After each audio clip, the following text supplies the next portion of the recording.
So hello guys, welcome to my channel. जैसे कि आप जानते हो, आपने पिछले वीडियोस देखे हैं तो आप जानते हो कि अंडमान व्लॉग सीरीज़ चल रहा है। तो वो सीरीज़ का आज का जो है वो आखिरी वीडियो होगा, जिसमें हम बजट और कुछ डिटेल्स, डूज़ एंड डोंट्स, या आपको कब ट्रैवल करना चाहिए, कैसे करना चाहिए, मोस्टली जो आइटनरी है और बजट है वो हम इस वीडियो में कवर करेंगे।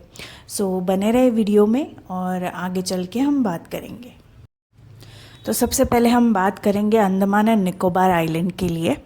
तो मोस्टली जब आप पहली बार विज़िट करते हो तो आपको ऐसे लगता है कि अंडमान और निकोबार दोनों साइड में है, दो आइलैंड्स है, लेकिन जो भी जिधर टूरिस्ट फ्रेंडली है आइलैंड वो अंडमान ही है, निकोबार में हमें जाना अलाउड नहीं है।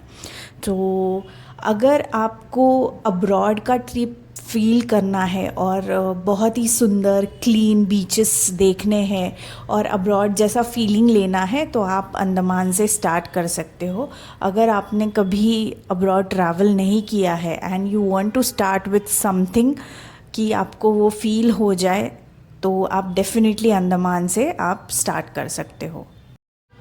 अंडमान इंडिया का one of the union territory है और काफ़ी सुंदर है और टूरिस्ट प्लेस है, जो भारत के ईस्ट में पड़ता है और थाईलैंड से काफ़ी नज़दीक है। जब आप अंडमान जाओगे तो आपको थाईलैंड दिखेगा, तो इतना नज़दीक है। और best is for family travel and also for honeymoon couples, जिनको हनीमून के लिए जाना है वो भी बेस्ट है। तो हम फर्स्ट, जैसे कि हमने डिस्ट्रीब्यूट किया है, तो हम पहले स्टार्ट करेंगे कि best time to visit Andaman. So one of the best season to travel is winter season, जो कि स्टार्ट होता है नवंबर टू फेब्रुअरी। लेकिन आइलैंड होने की वजह से ना वहाँ पे कभी बारिश हो सकता है या कभी भी बंद हो सकता है, तो इसका कुछ भरोसा नहीं है। हम लोग जब गए थे तभी थोड़ा बारिश हुआ था, सो मतलब कुछ बता नहीं सकते, लेकिन आइडियल टाइम आप बोल सकते हो नवंबर टू फरवरी आप विज़िट कर सकते हो। समर्स में जा सकते हो, लेकिन समर्स में आइलैंड पे जाना आपको थोड़ी दिक्कत हो सकती है, लेकिन it's up to the personal choice जैसे कि आपको जाना है। मॉनसून में आई वुड पर्सनली सजेस्ट कि आप अवॉइड करिए, बिकॉज़ बहुत ही हाई टाइड होता है, तो आपके बहुत सारे प्लान्स ख़राब हो सकते हैं और आप वाटर स्पोर्ट्स भी नहीं कर पाओगे। So it's better to go in winter season around November, December and January. It is the best time. अब नेक्स्ट आते हैं कि for how many days it is advisable to travel in Andaman. मेरे से आप 7 डेज़ काफ़ी हो जाता है, आप काफ़ी कुछ देख पाओगे 7 डेज़ में। लेकिन आपको लीजर के लिए जाना है तो आप डेफिनेटली आगे 2-3 डेज़ आप बढ़ा सकते हो या कम भी कर सकते हो, it's up to you, but 7 days are more than enough. अब आते हैं हम places to visit in Andaman. So पहले हम स्टार्ट करेंगे, जैसे ही आप लैंड होते हो एयरपोर्ट पे, तो सबसे पहले आप पोर्ट ब्लेयर पे जा सकते हो। और फिर वहाँ पे जो पोर्ट ब्लेयर में है वो सेलुलर जेल काफ़ी फेमस है। आप उसको इवनिंग में, जैसे कि आप फ़्लाइट मॉर्निंग में आ जाते हैं, आप रेस्ट कर लीजिए और शाम में इवनिंग में आप सेलुलर जेल विज़िट कर सकते हो।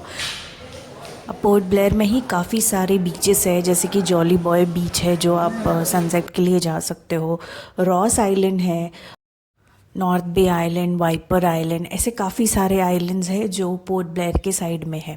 तो हमने जैसे प्लान किया था, मैं आपको वो बता दूंगी और उसमें जो भी टिप्स एंड ट्रिक है वो हम लोग एंड में बात करेंगे उसके लिए। लेकिन ये सब आप पोर्ट ब्लेयर के साइड में आप कर सकते हो।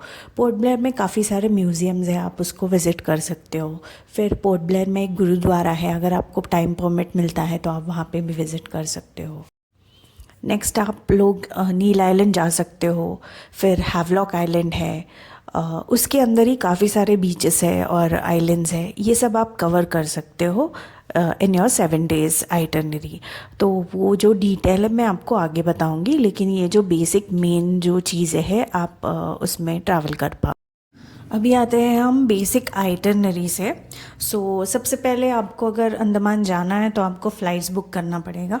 फ़्लाइट्स आपको आपके मेजर सिटीज़ जहाँ से भी हो, आप मुंबई, पुणे, बैंगलोर, कोलकाता, दिल्ली, कहाँ से भी आपको डायरेक्ट फ़्लाइट मिल सकता है। लेकिन लेओवर का अगर फ़्लाइट लेते हो तो आपको थोड़ा सस्ता पड़ेगा। अब आते हैं अकोमोडेशन। अकोमोडेशन आप कोई भी प्राइवेट रिसॉर्ट या कोई भी प्राइवेट होम स्टे या कोई भी बुक कर सकते हो। लेकिन अगर आपको गवर्नमेंट वाला जो रिसॉर्ट्स होते हैं वो करना है तो आपको पहले ही बुकिंग करना पड़ेगा।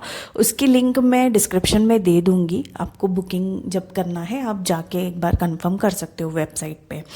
ये डिफरेंट ऑप्शन है, तो मेरा सजेशन होगा कि आप पहले ही बुकिंग कर दीजिए या booking.com से आप कर सकते हो। अब आते हैं what all documents you should carry. पहले तो आधार कार्ड का आपको हार्ड कॉपी चाहिए, आपको ज़ेरॉक्स लेके रखिएगा। एयरपोर्ट पे भी काम आता है और बाद में भी काम आएगा। और सेकंड इज़ आपका जो भी फेरी का रिजर्वेशन है या टिकट है वो उसका भी आप ज़ेरॉक्स कर लेना, बिकॉज़ कभी कभी वो पूछते हैं, तो it's better to be safe, और उसका भी आप ज़ेरॉक्स।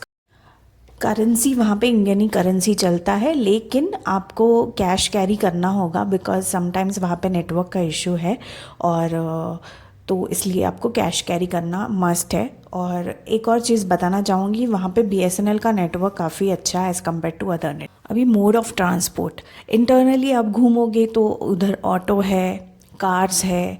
फिर अगर हॉपिंग करना है, आइलैंड हॉपिंग, तो वहाँ पे क्रूज़ में आपको आइलैंड हॉपिंग करना होगा, वो मैं इन डिटेल बताऊँगी आपको। और वहाँ पे अगर आपको 2 व्हीलर्स हायर करना है, साइकिल हायर करना है, तो आप वो भी कर सकते हो। काफ़ी सारे फॉरेनर्स साइकिल हायर करते हैं, तो that is much cheaper than 2 wheeler. अभी आता है food and water. Food mostly south Indian food वहाँ पे मिल जाएगा आपको, लेकिन वहाँ पे दिक्कत ऐसा है कि आपको चाय के लिए तरसना होगा। वहाँ पे दूध बहुत कम यूज़ होता है, मोस्टली पाउडर वाला चाय ही यूज़ होता है। तो जो अगर चाय के प्रेमी हैं तो उनके लिए बहुत डिफ़िकल्ट हो जाएगा। काफ़ी 5 स्टार होटल में अगर हो तो फिर यू नेवर नो, वहाँ पे मिल जाएगा, लेकिन मोस्टली हम जब भी गए थे तो वहाँ पे इशू था। फूड की अगर आपको सी फूड लवर हो तो डेफिनेटली आपको बहुत अच्छा लगेगा अंडमान, लेकिन आप वेजिटेरियन हो तो आपको वेज रेस्टोरेंट्स भी मिल जाएंगे। वाटर ऑफ कोर्स ही आप बिस्लरी बाय करोगे, और वहाँ पे ज़रूर कोकोनट वाटर ट्राई करना, वहाँ का बहुत ही अच्छा है, तो डेफिनेटली वो ज़रूर ट्राई करना। जो भी आइलैंड्स के फ्रूट्स है तो वो भी ट्राई कर सकते हो, लेकिन मोस्टली इम्पोर्ट होता है वो चेन्नई से, so it's of no use. अभी आते हैं लैंग्वेज। मोस्टली अंडमान के पीपल तमिल बोलते हैं, हिंदी भी बोल लेते हैं, लेकिन तमिल ज़्यादा यूज़ होता है, और इंग्लिश में आप बात कर सकते हो। Apps to download before going, आप गूगल मैप्स ऑफलाइन डाउनलोड करके रखिएगा, बिकॉज कभी कभी नेटवर्क नहीं मिलता है तो आपको वो काम आ जाएगा, तो that is the only thing. अभी जानेंगे इन डिटेल कि हमने कैसे प्लान किया था। हम लोगों ने पुणे टू पोर्ट ब्लेयर का फ़्लाइट लिया था, उसका लेओवर था कोलकाता में, और लगभग 9 साढ़े 9 के बीच में हम लोग की फ़्लाइट पोर्ट ब्लेयर में पहुंच गई थी। उसके बाद हमने कैब किया, और हमारा जो सेंटर था बर्दीन बाज़ार में ही हमारा होम स्टे था, तो हमने वहाँ पे स्टे किया था। हमने थोड़ा रेस्ट किया, और फिर उसके बाद 4 o'clock को हम लोग बाहर निकले। उसके फर्स्ट जो हमारा डेस्टिनेशन था वो था पोर्ट ब्लेयर का सेलुलर जेल, जो काफ़ी फेमस है और आपने ज़रूर विज़िट करना चाहिए।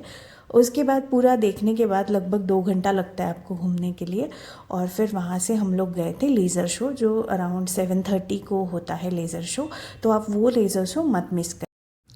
लेज़र शो होने के बाद हमने एक बुकिंग ऑफिस ढूंढा, और नेक्स्ट डे के लिए हम लोगों ने बारातंग आइलैंड का टूर बुक किया। बारातंग आइलैंड के लिए सुबह जल्दी निकलना होता है, लगभग 3 बजे के करीब। बहुत ही अच्छा और सुंदर सा ये एक्सपीरियंस है। फुल डे का टूर होता है, उसमें आपको जारावा ट्राइब्स देखने मिलते हैं। वहाँ की फ़ोटोग्राफी करना बिल्कुल भी अलाउड नहीं है, सो वो मैं आपको नहीं दिखा पाऊँगी, आप खुद से एक्सपीरियंस करिएगा। उसके बाद आप मैंग्रोव में ये जो देख पा रहे हो, आप मैंग्रोव फॉरेस्ट का जो बोटिंग होता है वो आपको करने मिलता है। वहाँ पे वॉल्केनो आपको देखने मिलता है स्पॉट। बहुत बड़ा लाइमस्टोन केव है, उसके लिए ट्रैकिंग करना पड़ता है। तो वो आपको लगभग 15-20 मिनट्स का ट्रैकिंग है। उसके बाद ये जो लाइमस्टोन केव देख रहे हो वो देखना है। तो काफ़ी बहुत ही सुंदर सा डे ट्रिप होता है और फिर लगभग 5-6 के बीच में आप लोग फिर से पोर्ट ब्लेयर में आ जाते हो। नेक्स्ट डे का ट्रिप होता है नील आइलैंड के लिए। तो सुबह 11 बजे की हमारी क्रूज़ बुक थी जिसका नाम है मैक्रो। वो आप ऑनलाइन बुक कर सकते हो, तो वो पहले ही बुक करना, उसके हिसाब से आपको फ़्लाइट्स बुक करने हैं। बिकॉज़ फिर बाद में अगर फुल हो जाए तो आपको बहुत दिक्कत हो जाएगी। गवर्नमेंट फेरीज़ भी होते हैं लेकिन उसको बहुत टाइम लगता है। तो आई विल सजेस्ट कि आप प्राइवेट फेरी जो भी है वो आप बुक कर सकते हो और विद इन 3 आवर्स वो आपको नील आइलैंड पहुंचा देगी। नील आइलैंड लगभग हम 2:30 to 3 के PM में पहुंच गए थे। उसके बाद हमने होटल में चेक इन किया, रेस्ट किया और शाम को फिर सनसेट के लिए हम लोग लक्ष्मणपुर बीच पहुंच गए और फिर हमने वहाँ पे सनसेट देखा। सबसे पहले हमने 2 व्हीलर हायर किया था और उसका लगभग 500-600 कॉस्ट था और पेट्रोल खुद से भरवाना रहता है, तो आप वो देखिएगा। तो हमने वहाँ से पूरा आइलैंड एक्सप्लोर। नील आइलैंड में भरतपुर बीच, लक्ष्मणपुर 1, लक्ष्मणपुर 2, ये 3 बीचेस फेमस है। इसमें नेचुरली फ्रॉम ब्रिजेस है तो वो आप देख सकते हो। सनराइज़ के लिए भरतपुर बीच इज़ वेरी फेमस। तो हम लोगों ने नेक्स्ट डे सनराइज़ देखने के लिए भरतपुर बीच गए थे और काफ़ी सुंदर सा सनराइज़। उसके बाद हमारा 1 बजे का फेरी था जो हैवलॉक आइलैंड हमें पहुंचाने वाला था। तो हम लोग ने 1 बजे फेरी में बैठ गए, वो भी मैक्रूज़ ही था। वहाँ से लगभग 2 घंटे में हम लोग हैवलॉक आइलैंड पहुंच गए। हम लोग लगभग 3 बजे के करीब हम हैवलॉक आइलैंड पहुंच गए। उसके बाद हमने जो होटल बुक किया था वो हमारे साथ वहाँ पे फ्रॉड हुआ। फ़ोटोज़ में काफ़ी अच्छा दिख रहा था, उन्होंने भी फ़ोटोज़ बहुत अच्छे भेजे थे रूम के, लेकिन बहुत ही गंदा और घटिया होटल था। फिर हमें बहुत ही डिसअपॉइंटमेंट हुआ और उसी में हमारा 2 घंटा चला गया। हमें दूसरा होटल ढूंढने में काफ़ी टाइम गया, तो हमने दूसरा होटल फाइनली 2 घंटे बाद चूज़ किया और फिर वहाँ पे शिफ्ट हो गए। और फिर हम लोग का जो इवनिंग का प्लान था वो सारा ख़राब हो गया, तो कोई बात नहीं। तो फिर हमने वहाँ पे साइड में जो भी रेस्टोरेंट था वहाँ से फूड खाना खाया और फिर हम लोग आके सो गए। बिकॉज़ नेक्स्ट डे हमारा जो प्लान था वो हमें कंटिन्यू करना था, इसलिए हम लोग जल्दी सो गए। मॉर्निंग में 6 के करीब हम उठ गए थे बिकॉज़ हमें जाना था राधानगर बीच। सो हमने हमारा बाइक पिक किया, वहाँ से रेंट किया था, वहाँ से पिक किया और हम लोग राधानगर बीच चले गए मॉर्निंग में। वहाँ पे जाने के बाद हमें पता चला कि मॉर्निंग का सेशन राधानगर का बीच बंद होता है। तो हम लोग को कुछ समझा ही नहीं कि क्या करें। फिर हमने इंस्टेंट डिसीजन लिया कि इसके बाद हम एलिफेंटा बीच जाएंगे। हम लोग का पहले से ही प्लान था कि हम लोग ट्रैकिंग करके ही जाने वाले हैं एलिफेंटा बीच, लेकिन हमें एक्चुअल में पाथ पता नहीं था कहाँ से है। तो हमने पूछ के उनको पूछा कि कहाँ से पाथ है। तो लगभग राधानगर के हार्डली 5 मिनट्स गाड़ी से आप जाओगे तो उसमें से एक गली जाता है, उससे ट्रैकिंग शुरू होता है। तो वी वर कन्फ्यूज कि हम अकेले कैसे जाएं। सो हम लोग का आधा घंटा उधर ही गया, लेकिन वहाँ पे काफ़ी सारे गाइड्स होते हैं जो आपको हेल्प करते हैं वहाँ तक पहुँचने के लिए। वो आपसे 500 रुपीज़ लेते हैं, आपको लेके जाते हैं और फिर से ला के वहाँ पे जो जहाँ से स्पॉट शुरू होता है वहाँ पे छोड़ देते हैं। तो ये काफ़ी मुझे अच्छा लगा कि कोई तो साथ में हो, बिकॉज़ किसी को पता नहीं होता है। तो गाइड ने मुझे तब भी बताया कि आपको अगर एलिफेंटा जाना है तो आप स्कूबा नहीं कर पाओगे, क्योंकि वहाँ पे स्कूबा नहीं, सी वॉक है और स्नॉर्कलिंग है। स्कूबा के लिए आपको अलग से दूसरे जगह पे जाना होता है, दूसरे बीच पे। तो फिर मैंने इंस्टेंटली डिसाइड किया कि no problem, I do sea walk. तो हम लोगों ने ट्रैकिंग शुरू किया वहाँ से और फिर लगभग हम 2-2.5 घंटे तक ट्रैकिंग करके हम एलिफेंटा बीच पहुँच गए। मीनवाइल जो ट्रैकिंग था बहुत ही सुंदर था। 2 दिन पहले बारिश हुआ था तो काफ़ी कीचड़ था, हम लोग कीचड़ में गिरे उठे और फिर मैंने मेरे मॉम डैड ने तीनों ने मिलकर ट्रैकिंग किया। हमारे साथ जो गाइड था वो भी काफ़ी अच्छा था, तो उसने हमें छोड़ दिया और उन्होंने कहा कि 3 बजे तक आप रेडी रहना। 3 बजे से पहले आप सब पूरा रैप अप करके हमें फिर से निकलना होगा 3 बजे, वरना अराउंड 4:30 to 5 अंधेरा हो जाता है अंडमान में। तो वो हमने डिसाइड किया कि चलो ठीक है। तो हमने वहाँ पे जाके मॉम डैड ने स्नॉर्कलिंग किया और मैंने सी वॉक किया। और आपको मेरा वीडियो देखना है तो आप मेरे हैवलॉग के व्लॉग में आप चेक कर सकते हो मेरा वीडियो, सो आपको फुली वीडियो वहाँ पे मिल जाएगा। उसके बाद 3 बजे के करीब हम लोग पूरा रैप अप करके हम फिर से ट्रैकिंग करके आ गए। You have 2 options, either to go with trekking और दूसरा एक ऑप्शन है वो बोट से है, लेकिन वो अलग बीच से आपको वहाँ से जाना होता है। तो ये 2 ऑप्शंस है, उससे आप कर सकते हो। जैसे रिटर्न आ गए हम, तो रिटर्न आने के बाद हमने राधानगर बीच पे थोड़ा टाइम स्पेंड किया और 1-2 घंटा टाइम स्पेंड करके हम फिर से हमारे होटल आ गए, बिकॉज नेक्स्ट डे हम लोग को फिर से पोर्ट ब्लेयर आना था। नेक्स्ट डे हमने मॉर्निंग में ब्रेकफास्ट किया और वहाँ से हमारा फेरी था अराउंड 11 o'clock जो पोर्ट ब्लेयर में हमें पहुँचाने वाला था। तो हम लोगों ने फेरी लिया, पोर्ट ब्लेयर में पहुँच गए लगभग 3 घंटे के बाद। उसके बाद हम घर होम स्टे गए थे और फिर हमारा जो आधा सामान था हमने वहाँ पे ही रखा था और जो भी हमारा रिक्वायरमेंट था फॉर दीज 2 आइलैंड्स हमने उतना ही सामान लेके गए थे। तो हमने फिर से फ्रेशन अप किया और तुरंत ही 1 घंटे बाद हम लोग निकले रॉस आइलैंड के लिए। रॉस आइलैंड के टाइम पे बहुत ही सुंदर है रॉस आइलैंड, तो आप वो भी आइलैंड मत मिस कीजिएगा। तो वहाँ पे भी हमने 2-3 घंटा एंजॉय किया और फिर से हम पोर्ट ब्लेयर आ गए। उसके बाद हमने शॉपिंग किया। शॉपिंग में उधर हैंडमेड चीज़ें हैं जो कि यूजुअली जो बीचेस पे होता है, जैसे कि शंख से बनी चीज़ें या हैंडमेड चीज़ें जो भी है वो आप वहाँ से बाय कर सकते हो। ऐसा सच दूसरा कोई शॉपिंग के लिए आपको है नहीं, या क्लोथिंग भी लेना होगा, बट वो ही है कि वो इंडिया से ही इम्पोर्ट होता है, एज इन चेन्नई या जो भी कोलकाता है वहाँ से इम्पोर्ट होके वहाँ पे जाता है। तो जो हैंडमेड चीज़ें आप वही बाय करिए, मेरा ऐसा मानना रहेगा।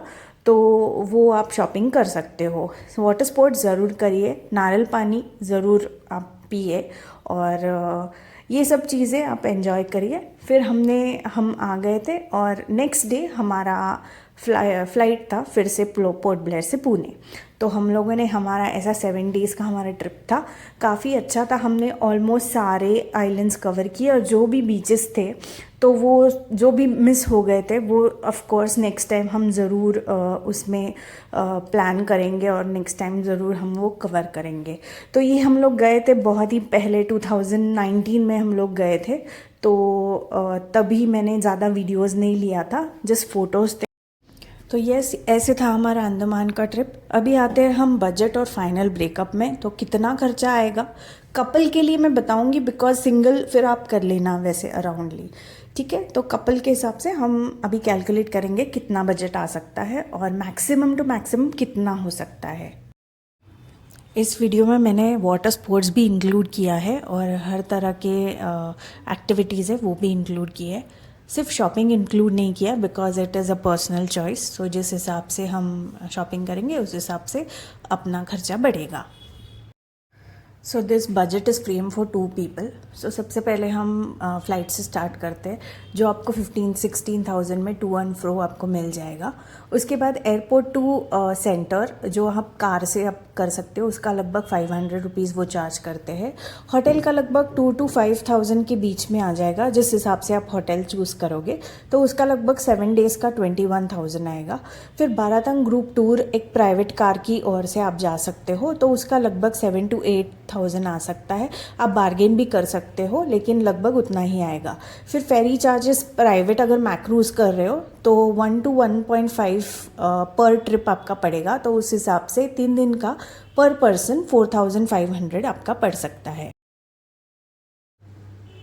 तो हिसाब से 2 लोगों का आपका 9,000 तक पड़ सकता है। बाइक रेंटल्स और पेट्रोल सो लगभग 5 to 700 के बीच में बाइक आ सकता है, उस भी आप बार्गेन कर सकते हो। तो आपको अगर 2 दिन लेना है तो आपका विद पेट्रोल 2,400 तक खर्चा आएगा।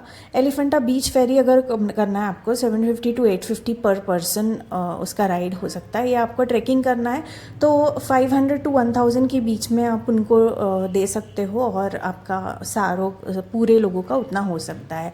स्नॉर्कलिंग एंड सी वॉक का अराउंड 2 to 5K के बीच में है, उसमें भी आप बार्गेन कर सकते हो। उसमें फ़ोटोग्राफी आती है नहीं आती है, आपके हिसाब से आप कर सकते हो।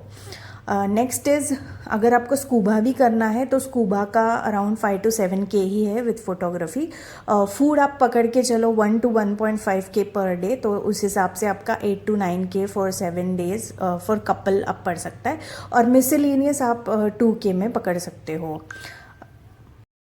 तो उस हिसाब से आपका टोटल आता है 90,900 और पर पर्सन आता है 45,450।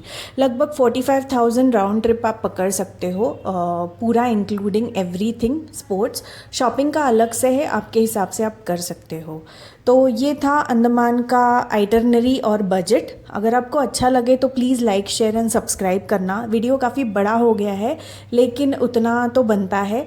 और अगर आपको पसंद आए तो प्लीज़ कमेंट सेक्शन में बताना। और मिलते हैं नेक्स्ट वीडियो के साथ। तब तक के लिए टाटा बाय बाय।